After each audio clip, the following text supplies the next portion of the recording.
What would happen if hackers got into our country's water systems? The White House doesn't want to find out. Last month, federal officials sent a letter to Governor Brian Kemp and other governors across the country. They implored them to assess vulnerabilities in local water departments and fix them, or else risk debilitating hacks that could impact crops, drinking water, even health systems.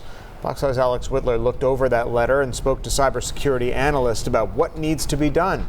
Alex joins us now from the live desk with more. Alex? Yeah, we asked several Georgia localities what they plan to do to keep you safe. Atlanta leaders say since last year, it's been working on several projects to address and mitigate potential risks.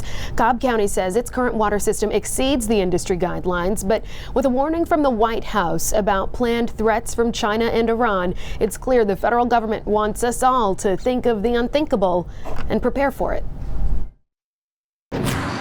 We all know water is life. If you want to spread terror and scare people in a big way, you attack vulnerable systems that affect a lot of people. But what would happen if, for some reason, our access to it was compromised? Cyber analysts say consider Flint, Michigan. An entire region of that state had contaminated drinking water. The systems were subpar, and that was on the system itself. And if you can imagine at a mass scale of a breach, and they shut the system down in sanitation and treatment facilities, that's a huge impact across the board. A letter from the White House to every U.S. governor reads, disabling cyber attacks or striking water and wastewater systems throughout the United States. It specifically mentions threats from Iran and China. Cyber expert Peter Tran says now's the time for local governments to reevaluate industrial and modern water systems.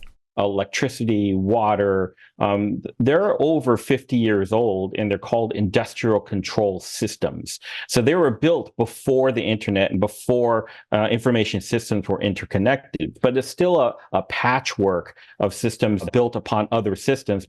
Tran says each one's system is different, hence the mass messaging from the Biden administration to get a sense of what the country's working with. And there's a heightened need for state, county, and city leaders all across the U.S. to take this warning seriously.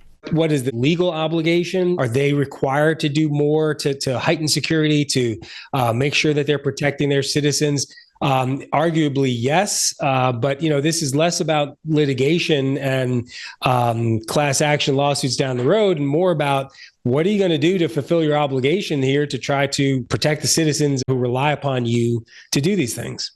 We did reach out to Governor Brian Kemp's office, and his representatives say they've yet to receive that White House letter. But if you're wondering what tangible steps you can take right now, you've likely heard them before. Update your password. That's all for your water account. Cyber analysts say you shouldn't use the same password for every account, and you should change them often. At the live desk, Alex Whitler, Fox 5 News. Just such important information. Alex, thanks.